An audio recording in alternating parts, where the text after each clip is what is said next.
مولا علی علیہ السلام فرماتے ہیں کسی بندے کے لیے مناسب نہیں کہ وہ دو چیزوں پر بھروسہ کرے، ایک صحت اور دوسری دولت۔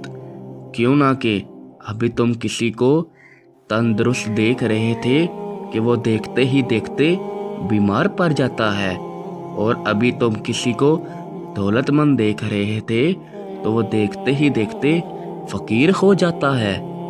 جو شخص اپنی حاجت کا گلہ کسی مرد مومن سے کرتا ہے، گویا اس نے اللہ کے سامنے اپنی شکایت پیش کی ہے، اور جو شخص کافر کے سامنے گلہ کرتا ہے، گویا اس نے اپنے اللہ کی شکایت کی ہے۔ مولا علی علیہ السلام فرماتے ہیں رزق دو طرح کا ہوتا ہے، ایک وہ جو خود ڈھونڈتا ہے اور ایک وہ جسے ڈھونڈا جاتا ہے۔